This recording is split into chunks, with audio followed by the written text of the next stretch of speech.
Nyakaramogi intiere wangsane weche manyien mag ang'ichwelo kama bende wasechoko ni weche mopogore opogore madhi nyime kata mamedo timore pacho kaka moting'o weche mag siasa mag kweth mar Azimio. Weche go kuma bende nitiere sirikal mar Kenya Kwanza ahinya kotenore koda wach mar chuogo sirikal manyien kata jotend migepe manyien kaachiel koda ywak podi mar rowere mag Gen Z ahinya nyuola mabende nowito joggi e ng'anyo mabende koro iwacho ni ratiro ok gine kochorore machiegni kaluwore ni pod obila buogo moko kuom jogo mabende temo mar mondo miyo tem manyo ratiro ne jogi mane giwito. Nyakaramogi warangane moko kuom weche mawamiyo pek. Nimeunda serikali ya kuunganisha Wakenya. Nikasema Wakenya wote waungane ndani ya serikali ya taifa letu la Kenya. Tuweze kushughulika na mambo ya maendeleo. Jatend piny William Ruto siroyiero jo ODM e sirikal mare. Kako machielo idwaro mondo Kalonzo Musyoka obed jatend kweth maketo piny owacho tesre. Pesa tete michoko Kenya 70% dhie chulo debt.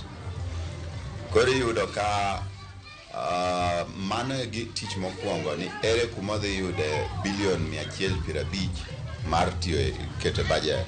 Jolony weche ochumi oyango ni John Mbadi dhi bedo kod tich matek mar chiro ochumi ma Kenya kaponi opuodhe obedo jatend migao mar omenda.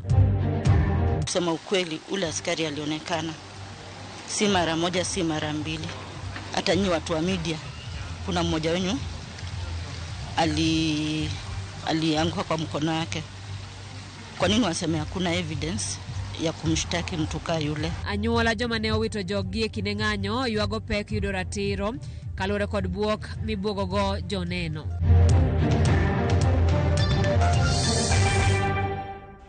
Machiegni Nyakaramogi wayudore namba mar ote machuo kenari adeka auchiel nono kao kamano bende twak kodwa e mbui mag oganda. Yudo wachiel kachiel e mbui mar Facebook Ramogi TV, bende yudo wachiel kachiel e mbui mar YouTube Ramogi TV, wayudore X Ramogi TV kanchiel kod Instagram. Nyinga Simfrozo Kinda, jaloko marwa en Wilson Ochuka. Kawachako ni jatend piny Kenya William Ruto koni piny owacho chano loko chike mag kedo kod mibadhi mana ni buchego iyalo mapiyo kaeto kao kang' mowinjore ne jogo mitudo kod ketho mag mibadhi. Ruto mane loso e kaunti ma Mombasa kama ne ochiwe chek mar shillings bilion 1.7 mageto jolupe counties duto man kadho wadh nam chumbi ne bende koni sani owuok oko mar riwo wi oganda jo Kenya duto. Joja oko ni giler mathoth kowuok Mombasa. Limbe mar jatend piny Kenya William Ruto e kaunti ma Mombasa ne ochakore e alap ma Mkomani kuma ne oromo gi jogo manie sekta mar lupo mar siro chenro magitayo. E romono, jatend piny ne okoni sani owuok oko mar kedo gi weche mag mibadhi kaachiel kuom okange mochano kao en loko chik mabiro miyo buchego iyalo mapiyo kochopo e doho. Mambo ya ufisadi tunabadilisha sheria ili kesi zote za ufisadi isiwe inachukua miaka 10. Ichukue miezi 6, wale wameibia serikali ya Kenya na wananchi wa Kenya waweze kupelekwa kotini na waweze kufanyiwa yale yatafanyiwa kotini in 6 months so that we can deal with the challenge of corruption and integrity in the Republic of Kenya. Okoni sani koro osechako wuoth mar riwo wi oganda jo Kenya duto kanyakla kokoni kweth jotend migepe manyocha walo en ranyisi ni ogeto tiyo gi oganda duto ma jo Kenya. Sasa ni wakati mwafaka wa kuungana, kufanya kazi pamoja, kuwaunganisha wananchi wa taifa letu la Kenya. Ndio sababu mimi juzi nimeunda serikali ya kuunganisha wa Kenya. Wale waloweza kuuliwa na kuumizwa katika maandamano wawe compensated. Ni lazima, Your Excellency, wale polisi walofanya wao ni kichwa kigumu wakawanyima haki za watu wachukuliwa hatua zile ambazo kwamba zinahitajika. Be true to your word and I know that you will do it. Drop those cases za wale ambao kwamba walioko pale. Jotelo mopogore kadho wadh nam chumbi ne bende opako kang' manyocha okao mar walo jotend migepe ariyo kowuok kadho wadh nam chumbi. Jotelo go ne osingo mar tiyo kanyakla gi piny owacho mar neno ni gitego uchumi ma pacho ka kendo kelo fungruok ne japiny masani pek mar osuru hinyo. Ali Hassan Joho ni mchapakazi na mahali umemweka ninajua ya kwamba anaenda kufanya kazi na wewe. Na sisi tutakuunga mkono zaidi hata katika juhudi zako za mazungumzo ili kufanya Kenya hii iwe kitu kimoja. Najua una reward soldier wako. Mheshimiwa, usimwache nyuma dada yetu, shangazi wa taifa. Tunakushukuru kwa kumchagua Ali Hassan Joho kama waziri, lakini mheshimiwa na mama Aisha usimsahau. Nataka niseme na support na unga mkono uteuzi wa kaka yetu Ali Hassan Joho ndani ya baraza la mawaziri, na unga mkono uteuzi wa kaka yetu kakangu Salim Mvurya ndani ya baraza la mawaziri, na mimi musihofu, mimi nipo. Weche mag siasa ne bende opusore e romono. Mohamed Ali kesho ataenda kwa supermarket, atanunua wheelbarrow za UDA, nimpatie Joho moja asukume, nimpatie Abdul Samad moja, nimpatie senator moja, alafu tubebe machungwa yote ya Mombasa ili Kenya isonge mbele. Mimi kama Abdul Samad Sharif Nasir ni mwana wa ODM, na mimi nitakununulia machungwa uweze kupata vitamini, uweze kusukuma wheelbarrow yako. Na vile vile tutafanya kazi na wewe kuonesha kwamba hii nchi yetu inakuwa na amani na tunapata maendeleo ambayo tunastahili kupata. Jatend piny Kenya mane odhi nyaka e kaunti ma Kilifi kinchano dhi e kaunti ma Kwale kaeto biro tieko limbe mare kadhodh nam chumbi gi kaunti ma Taita Taveta. George Aoko, Ramogi TV, Mombasa. Erokamana Nyaoko, wadhi nyime kama moko kuom rowere ma kaluo koro kwa jotelo mayande ogwele lemo mag jotend migepe piny owacho mamalo mondo dewo mokalo weche dongruok ahinya to e gwenge ma Nyanza. Rowere go bende okone jowetegi mondo thegre gi weche mag ng'anyo kaka okang' mar chiwo thuolo ne piny owacho mar tiyo ne jopiny. Jatend piny William Ruto tich adek ne ogwelo jakom mar ODM John Badi kod Opiyo Wandayi mawuok e gwenge ma kaluo, aka bende jogo biro konye tayo sirikal poni opuodhgi. Jomani dala waweuru wango ndara warituru maendeleo to gi wan kaka youth wan gi yie gi jomo yier gi dhitiyo. Wach maandamano wawere urugo mondo wami ker nafas mondo tinwa mondo warit 2027 kochopo to kila japiny biro yiero jatelo modwaro. Jatendwa ma okugunja adakwa mondo mi okony joluo mondo miwa stima kaka dwarore e yo maber mondo kik wabede mudho. Gikony vijendewa man gi barupe manyalo ndik mondo ndiki. Jalup jatend piny Rigathi Gachagua kwayo jo Kenya mondo bed kanyachiel kendo rwak lokruok ma jatend piny William Ruto keto e tend migepe mage, kowacho ni Ruto oyiero joma biro tiyo kare ne Kenya. Gachagua medo ni lokruok e tend migepe biro neno ni tich otiyore e yo makare. Gachagua ne loso e nyasi mar ik mar Susan Muthoni Wanjohi ma en main karan mar jotend migepe Mercy Wanjau, kama bende no some ote mar kuyo e lo jatend piny. Gachagua bende oseyo wach mar ketho mwandu kod tulo manotimre ng'anyo mamuol manobagi kod rowere. Gachagua nyiso jotend migepe moyier mondo ti matek tok ka osepuodhgi. I have seen many people, all sorts of analysts and newspaper people and commentators commenting about gains and losses. Which region got what, which one lost, which one didn't, who is strong, who is not. I think the whole thing is a win for the people of Kenya. And for us as a region, we are very happy that Mercy adds our numbers. And we are very proud of our performance from a daughter of this region and her commitment to public service and assisting the president in the management of the affairs of this country.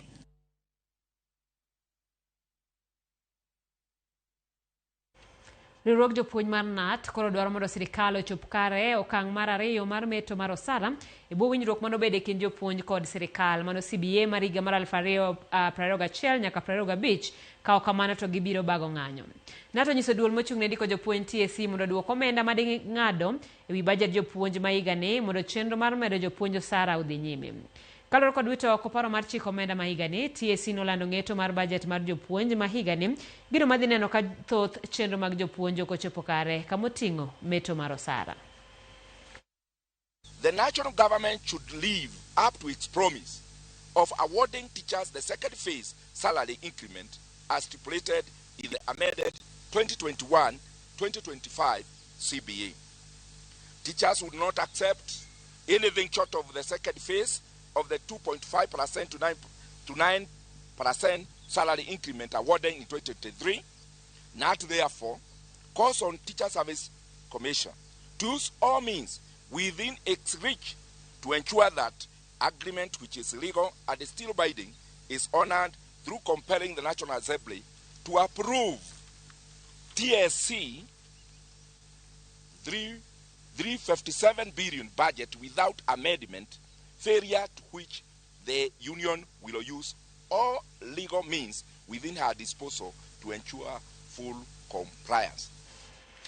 Jolony sectors mopogore county makaluo gi jokanyo sector mar somo dwane jolony wetegi mawuok e counties makaluo ket maino e bero skunde mane gisome kaka yor konyo e ting'o malo rang'iny mar somo e skunde makamago. Gikoni gedo mag skunde kod chiwo omenda mag somo ne jopuonjre mawuok e familia ma ok nyal en gino ma ok onego bed ni weyo mana ne piny owacho kende ma oyango e kinde nyasi mar odiochieng' mar jogo mane osomo Homabay High School. Jokanyo go ne oketo chenro mar chako gero kar somo kara library manyasani madhi muonyo moingo shillings million 66 kod siro jopuonjre ma wigi bith tok nyal yudo fees. I also have my sons here, by the way. Makoro wadwa timo sani maduong' mogik madhi cost wa about 700 million and learning resource center. Tieni en gima duong' molo library ma kaka ji ong'eyo kaka manigi manyalo ting'o nyithindo madhi 4,000 at any one time. Samoro ji peni ni alumni nyako bedo ng'at mo malich ahinya. But in your whatever capacity teknini kale school no nitie gimoro minyalo dhi kanyo make a change to the learners and the community. The alumni of the Homabay School have mobilized funds to support students who are needy and bright in the school over time for many years. This has helped many students to realize their dreams in life and have prevented them from dropping out of school. Kendo di chieng' makawuono kaka anene omiyo wa mor kabisa nikech wayudo thuolo mondo wawuo gi nyithindo masomo Homabay High School mane form 1 nyaka form 4 ka wamiyo gi motisha mondo gitim matek. En gombo wan nyithindo gi mondo tim maber kaka nwatimo maber kendo wan bende waikore mondo gibed role models wa. En bende chunywa ni mondo wabed ka wanyalo chiwo back to school mano konyo wan nikech skundni emomiyo walokore jok minyane wang' pinyni. Moyo Japar mawuok e kanisa mar Adwen ma Nyabigena mayudore Nyabige kar chung'od bura ma Mugirango South medo yudo thieth makoni kod kocha bang' tulo mane muoche kanisa no. Pogruok mar paro nomuoche kind jolemo mane oyuoro e kanisa no katipo mar kanda mane TV mar Ramogi oyudo nyiso kaka miyo moro nokuongo monji gi moko kuom jogoiko mane nie kanisa no. Bang' mano dhaw nochako landore kind jokristo mamoko mane ochokore e kanisa no. Wachre ni pogruok mar paro mane okelo gwang'ruok makamano en kalore gi ywaruok mar weg lop kanisa no. Ywaruok makamano wachore ni osebedo kaneno e kind grube ariyo ma wuok e kanisa no. Kijana mimi nilikuwa na keti hapa nyuma kabisa. Na kijana akaingia na mawe anaweka kwa mfuko. Na wakati burugu ilianza na nilikuwa na keti nyuma hapa. Hiyo kijana hata nami patara niamuke nione kuna nini mbele, alinipiga chiwa hapa na kaniangusa. Ndipo Eldadani Eriokech Omae ni mwalimu kwa shule ya primary, anafanya kazi yake huko Nyamila. Ndiye akaanza kutangaza matangazo akisema wale watu wanaenda kanisa ya Omowera, hii adui zetu, tunataka mshike mmoja kwa mmoja. Akaanzia mwanaume mmoja anaitwa Francis, wakashika kwa nguvu kama askari, wakapeleka nje kwa kapiga ngumi, yeye akaanguka, alafu wakaingia tena. Huyo Erda akatangaza sasa mtakimbia kwa Martha. Martha ndio mimi, ndio elder wetu wote. Mumeona hapo eti wamejipaka mapandeti. Hao wote ni mimi walikuwa wanapiga. Mkiona mapicha ni mimi wanaendelea kugonga. Wakasema huyu mama ndio ameleta hii Omawera hapa kwa kanisani, tunataka kumuua. Weche tek nyake kanisa Nyakoromogedo murami wakao yueyo matin sa chiel deka par koda deka neno ka ote molo e mbui mar Facebook kad samo kuom ote Odongo wuod Asembo wacho ni telo mar kanisa tinde ilaro yawa en kech mane mar sadaka. Odongo wuod Asembo pod wacho neno maler kowuok Mombasa Mishomoroni kae erokamano Sara Singa mar wang' neno West Kanyamkago aworo piny sani nyaka e kanisa. Lauren Carol maro Tonglo Kisumu weche manyien choponwa yo makare kawan kod James Waringa. Kenyo pong koda siasa but adiera biro nyanyore anyenya e kaka jo ODM kane oyudo lemo mag tend migepe. Otherwise kiko bedo te kuma jatend piny oteko wago. Odongo wuod Asembo wacho neno Ramogi maler kowuok Mombasa asesomano.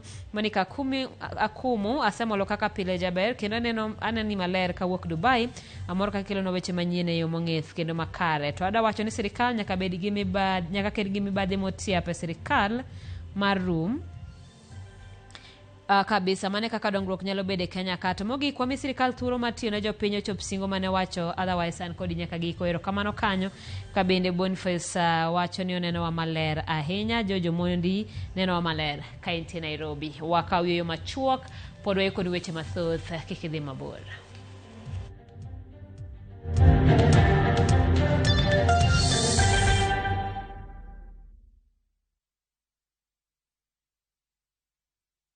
If you're flashing I am here and I am not calling back, it is because I am a runner and I ran out of airtime. New on Viusasa, Jalis Lekong.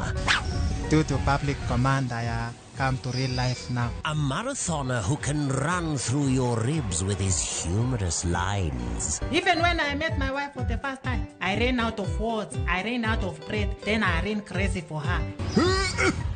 Now I jump into conclusions. Enjoy these hilarious and entertaining stories of Jalis Lekong. Yani, ikitikwa makuna. Exclusively on Viusasa. Thank you very much. Karibu tena, asante sana.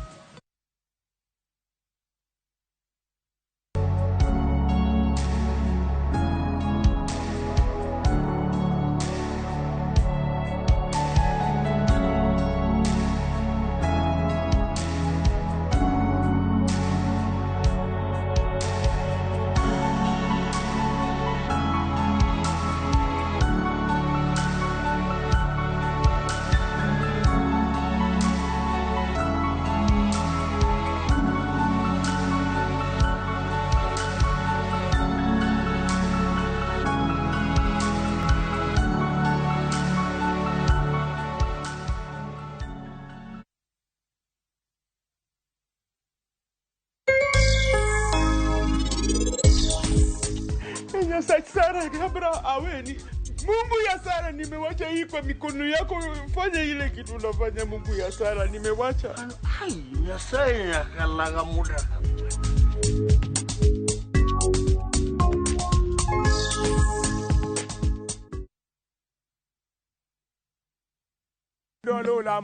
Bed kodwa e wuodhni ka wanono kit timbe mag anyuolawa.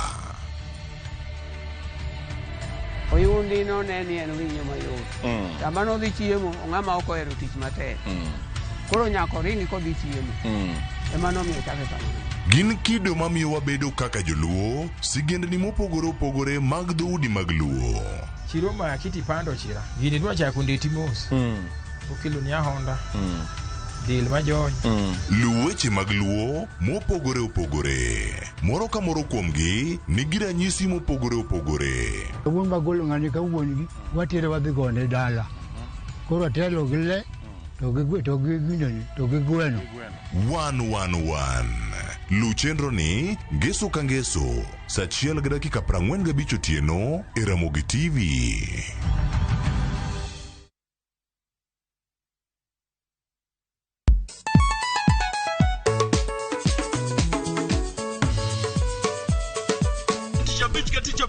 Kocha chakore sangwen wakelo ni ngoma mobedo pay design makare. Ramogi TV biro kanyakla kachiel kod Ramogi Radio kama bende stima riwore kod pi. Ywaja wauntie kikubed mabor ya kod mgenyen kech kai ekumi yudo gik mamit kabisa Ramogi Night Disco. Roman Ninja the Entertainer wajon maintain your position. Idhi yuda kanyo kika fire gudi local instrumental wawachoni kete manaka. Ticha Beach ka Ticha Beach sangwen otieno.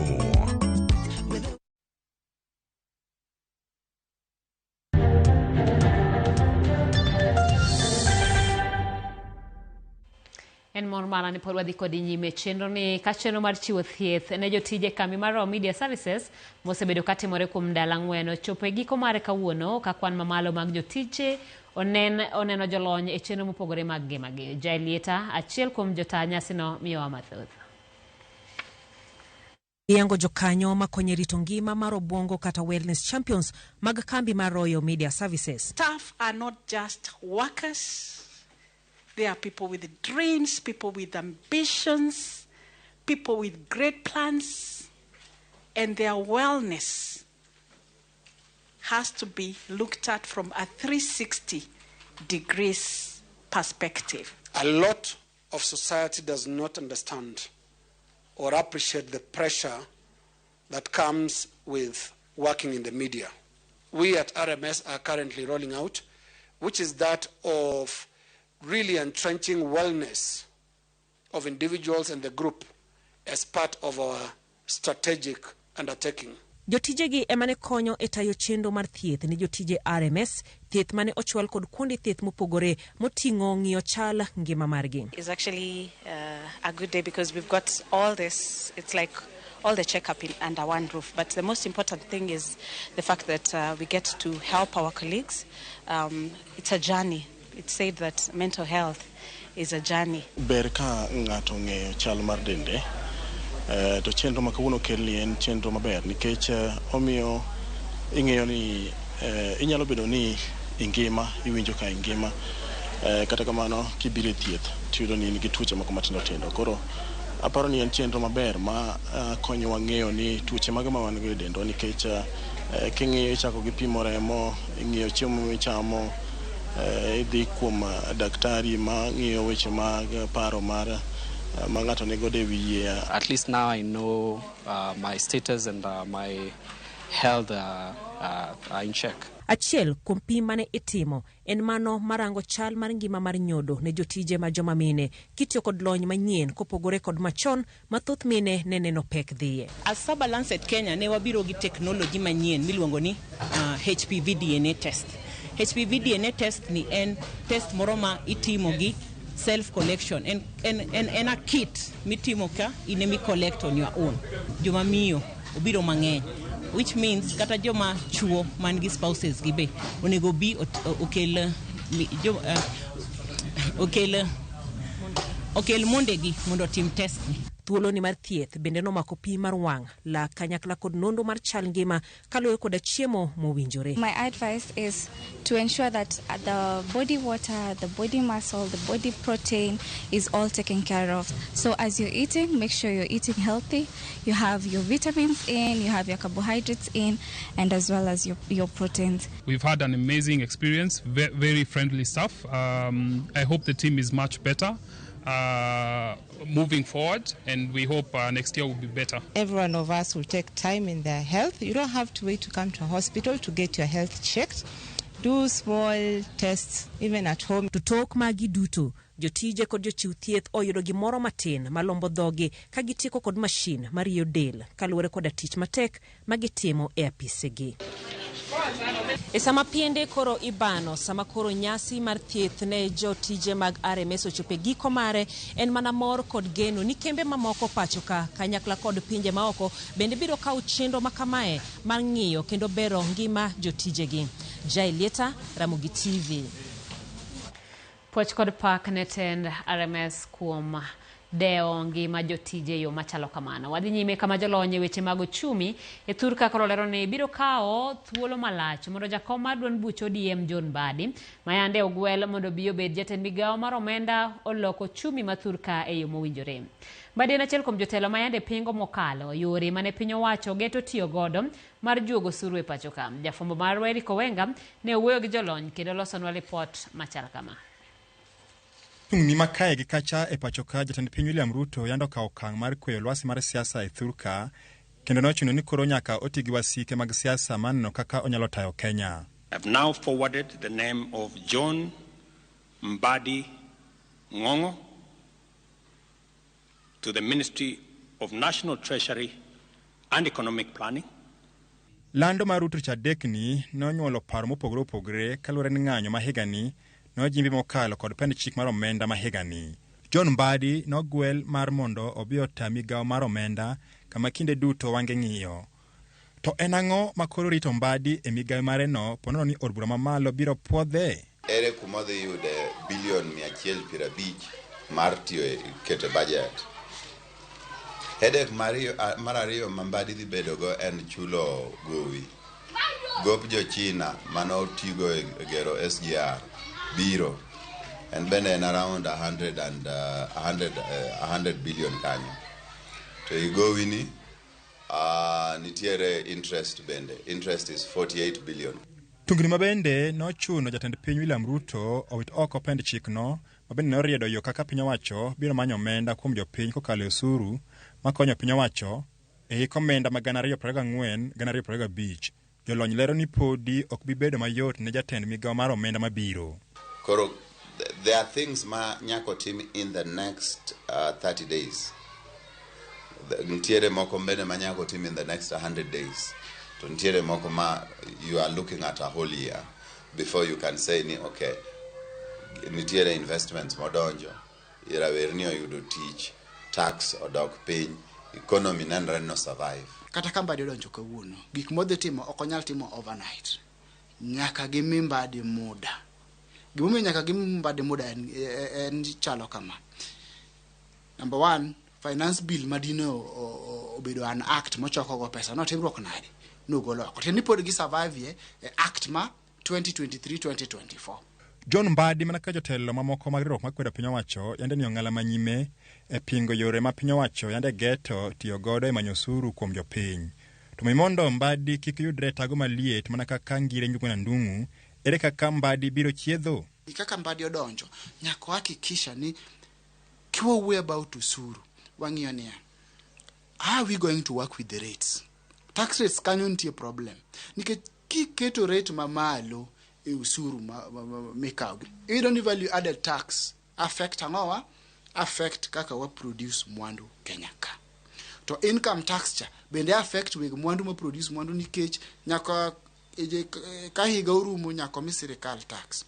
To pek betie ka rates gini malo makata mna weg jok maloso mwandu Eric loso mwandu kusuru rate gi yote mrinade ni malo. Ere kaka gino hinyo jopiny. Ohinyo jopiny nikech kosuro di malo to bech mwandu timre nade di malo. E migawo mar omenda nitie adieri mar wach ma Mbadi biro rakore godo ma onge ringo. Unemployment is another reality check ma dhi go Mbadi. Nikech under his docket onego bedni economy bedo stimulated tenene pesa ringe i economy to economy grow to kose grow tenene ji invest ji bete ge pesa moro manyalo invest ka sa invest adhi ndiko ji adi do adhi ndiko ji mang'eny sama ndiko ji mang'eny dong sirikal yudo pesa gi koro mano biro konya beda strong leader manyalo winjo the economists motiyogo gi jok ma nigi lony no but nitiere gik moko manyaka otim progressively kaka koro ng'iyo kaka investment nya biro ng'iyo kaka wanya yudo tich no jende lowering taxes magi nyaka bed progressive tapani wanya konyore to oketo no ng'e everything is all knowing the local almighty of course there will be no progress. Riwruok mar opinzani osebedo ka seyo piny owacho ahinya to kaluwore kod siso mare mar kawo gope kowuok e pinje maoko ma bende thothgi keto badho ne piny owacho mar Kenya kendo gisiemo yo ma Kenya luwo kinde ma gitiyo kod hola ma gikawo kuomgi. Eric Owenga, Ramogi TV, Nairobi. Piny owacho kotenore kod riwruoge ma ok mag piny owacho geto tiyo kod rawere ma oting'o maya wuoyi kedo kod nyange mag nyiri e gwenge mag Kuria e kaunti ma Migori. Chenro mag nywando rawere osechakore e gwenge mag Kuria. George Juma nigi mathoth. Maling'ling osiango ni moko moganda e gwego mag Kuria chano to nyithindo mag nyiri nyango ka ochakore e rusa mar dwe mar 8 mar higani nyaka dwe mar 12 mar higani kaluwore kod jogo eko ma osudo kang' manyime mar kedo kod nyange e gwego mag Kuria. Maya simo kuom jokedo kod nyange mag nyiri ochako puonj mondo kendo keto yorego mag apanda mar kedo kod midhiero ni. Wanywako tijni gi riwruoge mok mag piny owacho mwawuotho ka achiel to obiro timo maber. Kes moro kochopo e doho kacha to mondo ng'ade mana kaka chik wacho. Wakati ambapo tunaongea tunaona ni kwamba wengine wanaichukulia kwamba ni haki yao kufanya hiyo. Kwa hivyo tunaona kwamba katika jamii mafunzo ambayo yamo yanaendelea kurekebisha jamii. If the youth are empowered, give will say no to the society ni generation angomo meuke to gigini. Ka youth mokawo gi lwete ni ok gidwar gino. To biro bedo maber moloyo ke joka to otwere gima chon cha. Riwruogno mar Pan African Women Association ka otende kod mano ma Micontrap Kenya dhi nyime kod puonjo ganda rach manyange e gwego mag Kuria kasa nigi geto rawere. Sasa hivi wako na uwazi kuja kusikiliza na kusikiliza madhara. Ben tadhimati riwruogno mar Pan African Women Association maidore e pinyno mar Norway ma oriko gwego mag Kuria wach ni giseyudo ni rawere nyalo konyogi ahinya e tieko nyange mag nyiri e kaunti ma Migori. Nano kodhi maber kwa wadonji youth kama tine manyiri gima chwana no kadhi maber moloyo kaka no deal mana gi joma dongo mane chiko gi ka. Wasebet ko weyo kijende waluongo gi aluonga kaka jowinjo to pok waketo gi mondo koro giting' gini e wigi gi wuothogo ka watayo gi. Adhiambo ne nyange osebedo kitgi kod timbegi mag oganda jo-Kuria kuom migni mathoth ka bende nyalo mana tieke ka okalo kuom puonj. To ang'e ni lweny to wasegoyo higni 13 to lweny dhi piny matin percentage maybe 30% kanyo to en gimoro ma duoko piny ok yot nikech gima osetimore higni odhuro ubro kawa time. Mara kwa mara tumekuwa na vikundi ambavyo kila wakati wa kufunga maholidays ambazo wako nazo tumekuwa tukikaa nao, na kila kikundi ambapo tukikaa na vijana ni kuwatayarisha kuhusu maneno ya elimu na wala wafutilia mbali mambo ya tohara ya wasichana. Eseche magigeto rawere kedo kod nyange mag nyiri seyo pod iketo ne joma mine mae wachni ma pod dhiro nyithindgi ma nyiri mondo kodhi nyange. Mambo haya mara nyingi yanafanywa na wamama hasa ndio chanzo, kwa sababu hawa wamama mara mingi ndio wanakaa na hawa watoto. Iweza kuongoza kama ya ambassador ili waweze kuona mfano, kwa sababu mimi sikuweza kutairi hawa watoto. Nilikataa kabisa. Hata kuna siku wamechukua mtoto wangu huyo mkubwa ambaye ako college wakajaribu kumpeleka, lakini nilikataa. Nyange mar nyiri bende kore wacho ni osbedo yor nweng'o ne moko kuom oganda to wanya jogo bende koro timo nyange mag nyiri ka jokanyo makedo kod midhierore wach ni ber ka koro piny wacho koro biro kod yore makare mag nweng'o ne oganda gi. Support mar miyo gi mar economy to nwawene sirkal kwa giseng'e right magi koro ging'e kuonde ma sources mengi nyalo gole gi wa refer gi. Kaunti ma Migori pechiel kuom counties 20 kod 2 piny Kenya mangima ma bende time nyange mag nyithindo go manyiri ka jogo mosebedo kang' manyime mar kedo kod midhierore wach ni gintie kod adieri mar tiki kinde mabiro. Yore mag puonj en achiel kuom mago ma gitiyo godo e kedo kod midhierore. George Juma, Ramogi TV, Migori. Erokamano wadhi nyime kama nyuola mag ji mane wito jogi kinde ng'anyo mag kwedo chik mar omenda pod dhi nyime gi rito ratiro e kinde ma josiasa kod piny owacho to dhi nyime gi chenro mag duoko piny liet mar siasa. Anyuola mar Rex Masai nigi kiawa mar yudo ratiro bang' janeno mane geno chiwo neno ewi kaka obila ne ochielo Rex gi Magina yudo ote mabuogo ngimane. Min Rex bende okwedo nonro mane ogol kod jabero mar sirikal mane wacho ni Rex ne otho kalore gi adhola ka olero ni chal ni ne otim bero mokwongo e yo aling'ling mar golo Magina e dend Rex kaka yo mar umo adiera. Chris Owino obet piny kod min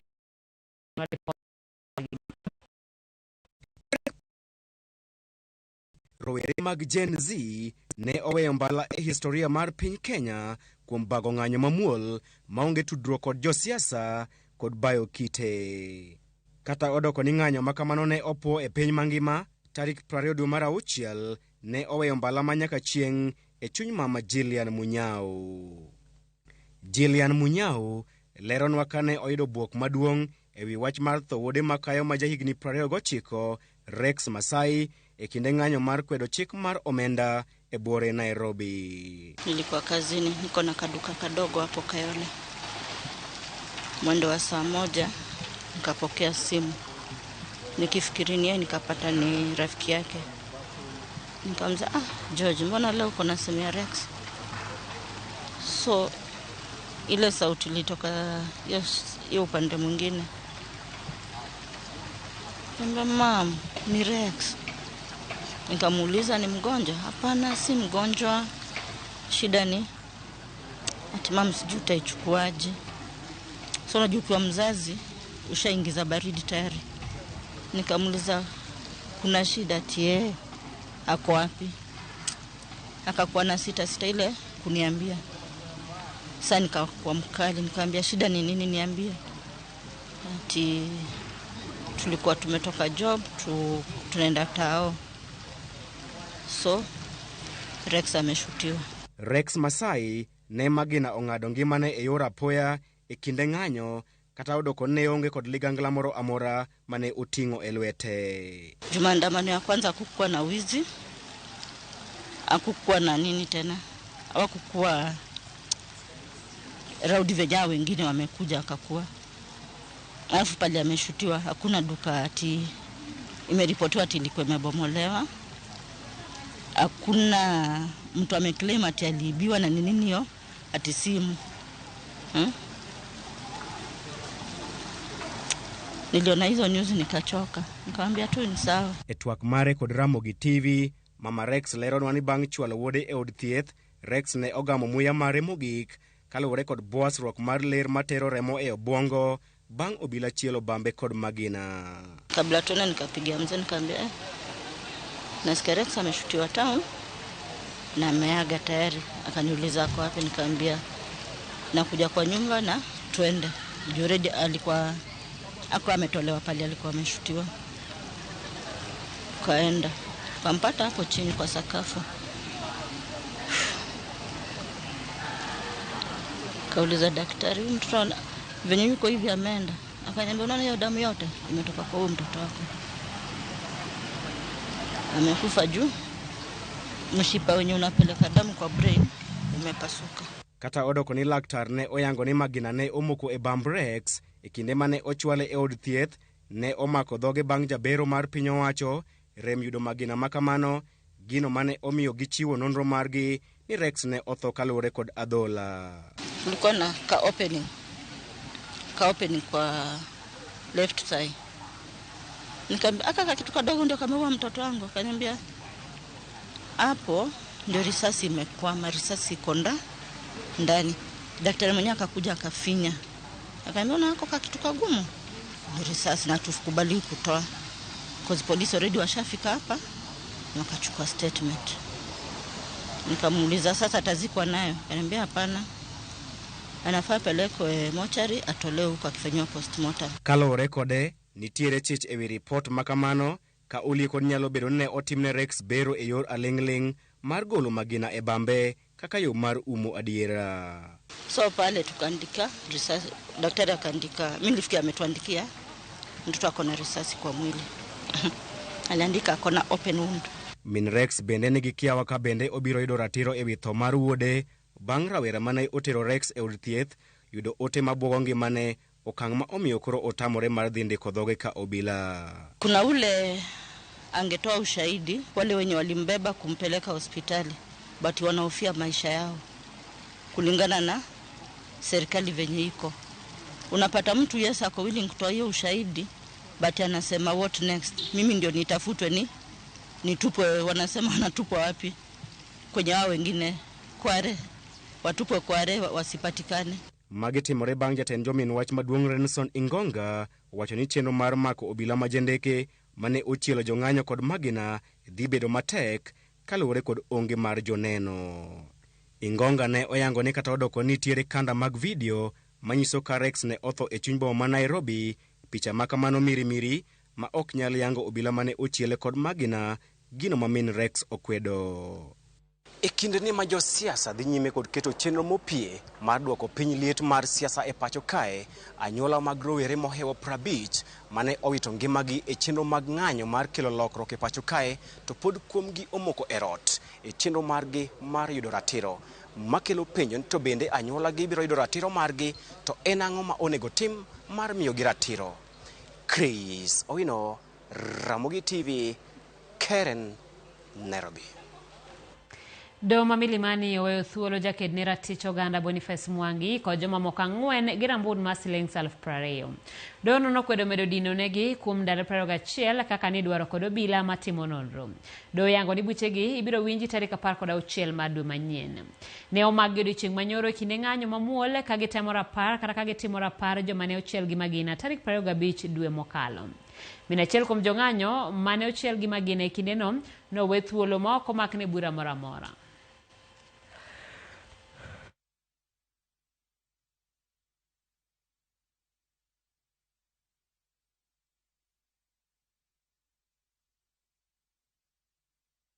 Application that we are making today, which was very frivolous, to apply for 21 days to investigate a claim for protesting peacefully in the city. These are just methods and gimmicks of intimidations, and our clients, we have advised them accordingly. They gave us, they presented a miscellaneous application before the court, and we just take cognizance of the fact that in as much as not all our prayers were granted, we take cognizance of the fact that our clients are now free. And if there's ever a time that we've needed to be together, it is now. Do not give up. These 5 are out for now. There are 66 people missing. Those people need to get back to their families. So let's keep this going. Let's keep charging. Let's keep demanding for what is rightfully ours.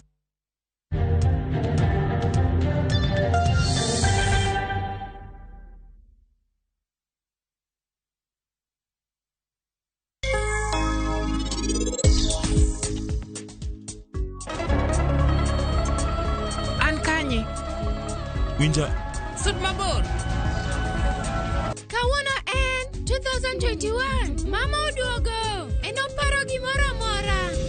Donge in darling mar Rana. To bende in ye ngimana. Anaheri. Rana. Gima timre en ni Meher ok par gimoro amora ka. Kalure gi Meher, en pod oparo ni wan e higa mar 2010.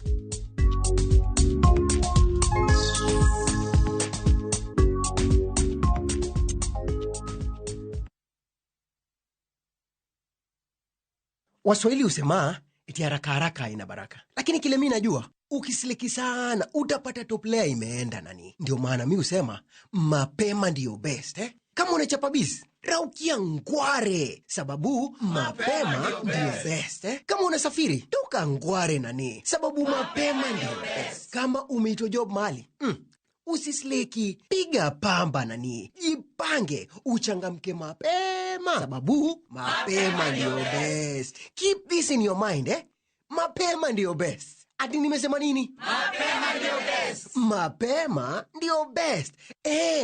Mapema ndio best. Dial *811 338# to get mapema ndio best.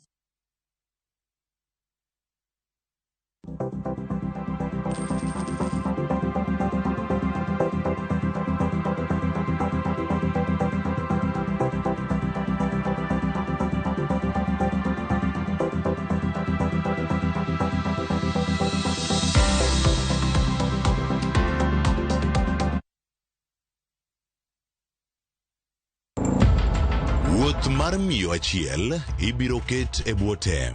Ikona nang'o? Hera mane nie kindgi ne odongo mobedo keny mane dhi miyo gibed gi geno kod mor. Wadhi mabor. Kata kamano, e manyo kitgi giwegi giyudo ka gin e bwo pek moro maduong' moloyo.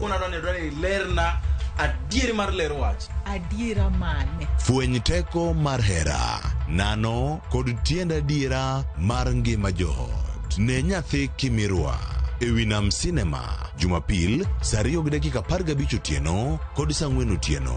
Mana e Ramogi TV.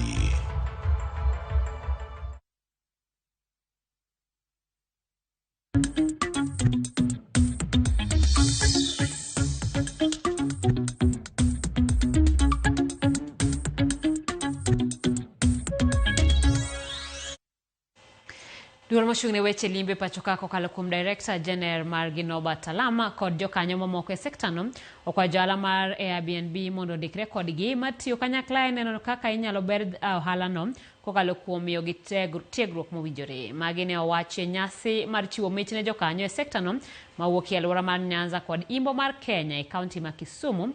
Nyasi manoweyo ka kaunti ma Kisumu yange ni otelo kod kwan jokanyo matiyo tich maler kokalo kuom magawa mekgi. Magawa 7 duto ma Kisumu noyudo mich e kidieny mar gold kuom jokanya 14 mane magawa gi oyudo mich mar gold. Jotelo golero ni gidwaro mondo gimed tiego jokanyo mapod rem e cholo chenro mowinjore ne kastembegi mondo thoth jokanyo bwo Tourism Regulatory Authority obede gala manyime kod sulwe 5 ma iketo godo magawa. Silver kata bronze ni otende mosetiyo matek e yore mag keto tendegi obed gi standards maber mondo ka gimiyo welo chiemo to gimiyo welo chiemo to gi kuonde kar nindo maler. Moyudo gold koro waseyiedho mondo bio odhi mbele classification mabiro miyo gi star rating machakore gi star 1 nyaka 5. Abich star maduong'e moloyo. Jogo matimo biashara mar Airbnb miluongo gi dho ngere ni short term rental kata jogo mabende nie kategori mag homestay. Mano biashara maber. En mano ne waluongo gi mondo gibi on board. Gi register gi Tourism Regulatory Authority giyud license. We have been able to register quite a number, around 6 to around 8,000 in the last 6 or so months, and we are looking forward to registering all these facilities operating as short-term rentals. We are working with associations of operators in that space of Airbnb, and we are looking forward to registering all the facilities, and I'm appealing to all of them. As TRA, we are not here to punish anyone. We are here to create an enabling environment to ease business.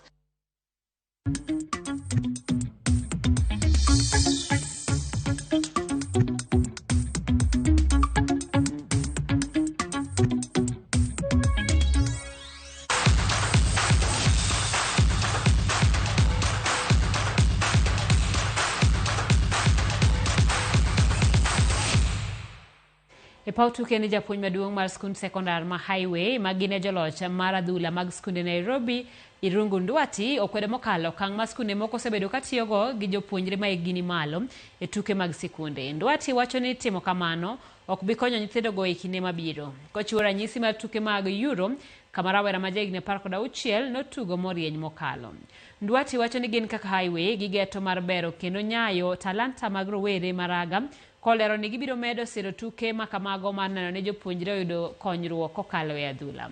Ndwati okwayo telo mag skunde ni mondo omi rowere thuolo mowinjore kodgi ma ok ni gikelo jotugo ma hikgi ni malo.